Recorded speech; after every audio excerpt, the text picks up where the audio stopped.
Assalamualaikum warahmatullahi wabarakatuh. Kami dari kelompok 9 akan menjelaskan tentang pengelolaan daerah perlindungan laut. Selamat menyaksikan. Pertama kita akan membahas tentang gambaran umum dari lokasi Raja Ampat. Nah, Kabupaten Raja Ampat ini adalah salah satu bagian provinsi dari Papua Barat yang masyarakatnya masih menjaga tradisi nenek moyang terdahulu. Nah, kabupaten ini juga sangat erat pengaruh adat dan agamanya, termasuk menjaga sumber daya alam ekosistemnya. Kabupaten Raja Ampat ini adalah salah satu lokasi CORMAP atau yang disebut juga Coral Reef Rehabilitation and Management Program fase yang kedua yang dilaksanakan oleh Kementerian Perikanan dan Kelautan. Nah, kabupaten ini juga salah satu yang masih menjaga hukum adat sasi. Nah, hukum adat sasi sendiri mempunyai arti adalah larangan untuk mengambil sumber daya alam yang tertentu sebagai upaya pelestarian. Salah satu kampung yang masih menerapkan hukum adat sasi ini adalah Kampung Yon Bekuan, Distrik Meos Nansar, Kabupaten Raja Ampat, Provinsi Papua Barat. Ini adalah salah satu gambar Kepulauan Raja Ampat, Provinsi Papua Barat. Kedua adalah sejarah masyarakat Yon Bekuan. Jadi, menurut sejarah, nenek moyang orang kampung Yon Bekuan datang dari Biak. Awalnya, mereka datang untuk mencari orang yang ditawan. Kemudian, orang yang ditawan oleh Kesultanan Tidore. Jadi orang-orang ini disebut dengan Mansar Manar Makar atau disebut juga dengan nenek moyang mereka yang ditahan oleh Kesultanan Tidore. Kampung Yon Bekuan merupakan kampung pertama yang ada di Kepulauan Mensuat. Jadi sebelum ada kampung-kampung baru, sebagian besar dari masyarakat tersebut merupakan masyarakat kampung Yon Bekuan. Kemudian kita akan membahas tentang administrasi dan letak geografis dari kampung Yon Bekuan. Jadi kampung Yon Bekuan ini mempunyai luas tanah sekitar 80.598 meter persegi yang berbatasan dengan bagian barat berbatasan dengan Kampung Purkapa, bagian timur berbatasan dengan Kampung Yon Buba, kemudian bagian utara dan berbatasan dengan Kampung Yon Wampur, kemudian bagian selatan berbatasan dengan Kampung Arefi atau Yon Sawan. Penduduk Yon Bekuan berjumlah 219 jiwa yang didominasi oleh suku. Nah, suku ini terdiri dari suku Ambon, suku Biak, suku Sanger, Jawa, Toraja, dan suku Bugis. Selanjutnya ada perekonomian masyarakat kampung yang bergantung pada sumber daya alam. Hal tersebut didominasi mata pencaharian penduduk kampungnya itu seperti nelayan, berkebun, dan hanya sedikit yang berprofesi sebagai pedagang, buruh, atau pegawai. Keadaan ekonomi masyarakat kampung ini masih di bawah rata-rata atau lemah jika dilihat dari tanggungan masyarakat atau anggota keluarga minimal 5 orang. Hasil laut yang diperoleh masyarakat lebih banyak dimanfaatkan untuk sehari-hari. Jika hasil tangkapannya banyak, maka akan dijual atau diasinkan terlebih dahulu baru kemudian dijual ke pedagang lokal. Selanjutnya ada kondisi sumber daya alam dan buatan. Di kampung Yon Bekuan memiliki ekosistem daratan dan lautan yang kedua-duanya itu saling mempengaruhi. Dari topografinya, kampung Yon Bekuan dilihat dari arah daratan ke laut sekitar 200 meter di daratan pantai, kemudian pantainya melandai. Selanjutnya, padang lamun terletak di bagian depan kampung, mulai dari jenis Enhalus achloroides sebesar 30%, Holodulatifolia sebesar 15%, dan Thalassia hempici. Presentasi terumbu karang di kampung Yon Bekuan sekitar 67%.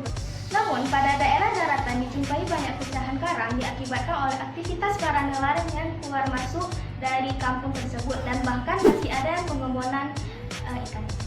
Lalu, di sebelah barat ditutupi oleh hutan mangrove yang tidak terlalu luas, didominasi oleh jenis Rhizopora, Avicennia, Brugugera, dan Soneratia alba. Pada perairan lautnya memiliki berbagai jenis ikan, baik itu ikan ekonomis seperti mamin atau Napoleon, kerapu, cakalang, mubara, dan tenggiri maupun hiu. Dan hasil laut lainnya seperti lobster, sutung, lola, taripak, dan piak-piak atau yang sering disebut tiral yang menghasilkan mutiara hanya diambil cangkangnya, dan berbagai jenis moluska yang dimanfaatkan untuk kebutuhan.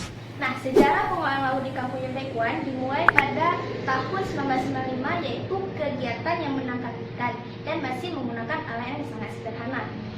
Nah, pada tahun 2002 sampai 2004 masih maraknya sianida dan pengoboman. Tahun 2006 kegiatan Coremat Park 2 masuk. Nah, kegiatan ini sudah tidak ada menyelenggarakan PRA. Pada tahun 2007 tersusunlah RPTK, yaitu Rancangan Pengelolaan Terumbu Karang.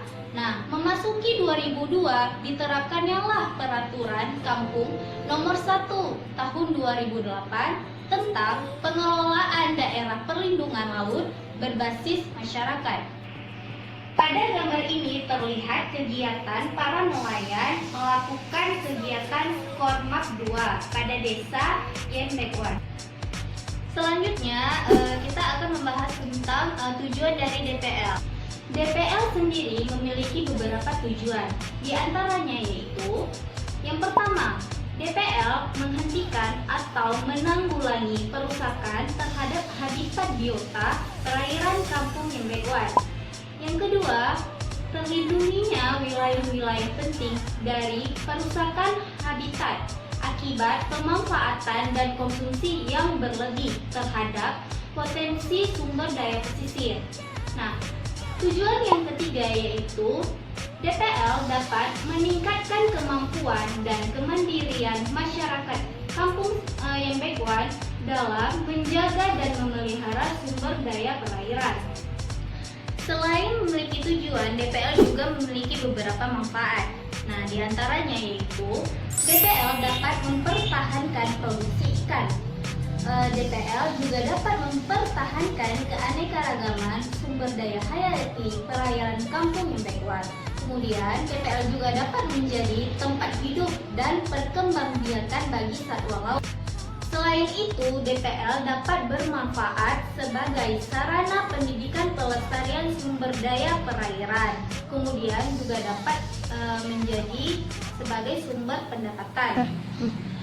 Lokasi dari DPL atau Daerah Perlindungan Laut di Irwar Ikwan Iba mempunyai luas sekitar 289 hektar yang terletak di Kampung Yenbekwan, Distrik Meos, Mansar, Kabupaten Raja Ampat. Lokasi daerah perlindungan laut ini dibatasi dengan tanda-tanda alam ataupun tanda-tanda lainnya berupa papan informasi yang akan memudahkan masyarakat untuk mengetahui lokasi tersebut. Kemudian kita akan masuk ke dalam sistem aturan. Sistem aturan daerah perlindungan laut ini berada dalam Peraturan Kampung Nomor 001 garing DPL garing YN/BKWN 2008 yang tentu saja ditandatangani langsung oleh Ketua Kampung Yenbekwan pada tanggal 4 Desember 2008. Sistem aturan tersebut mengatur apa saja yang dilarang dan apa saja yang diperbolehkan.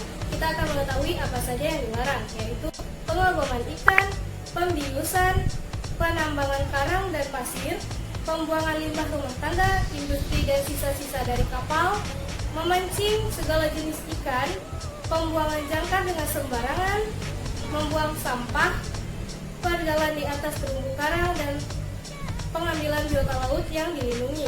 Kemudian kita akan masuk ke dalam sistem hak. Dalam daerah perlindungan laut ini, hak masing-masing anggotanya sama, yaitu harus terlibat dalam pengelolaan, baik secara pengurus pengelolaan, pengawasan, ataupun pemanfaatan sumber daya laut. Kemudian ada sistem sanksi. Bagi setiap orang dengan sengaja melakukan kegiatan pengerusakan laut atau kegiatan lainnya, maka akan dikenakan sanksi berupa denda dengan harga yang akan ditentukan oleh kelompok pengelola, meminta semua hasil tangkapan dan menyita semua alat yang digunakan selama proses pemancingan, serta diwajibkan melakukan kegiatan bakti secara sosial ataupun pekerjaan lain yang akan ditentukan oleh kelompok pengelola. Terima kasih sudah menyaksikan video dari kami. Jangan lupa like, share, dan subscribe. Sampai jumpa di video selanjutnya. Bye!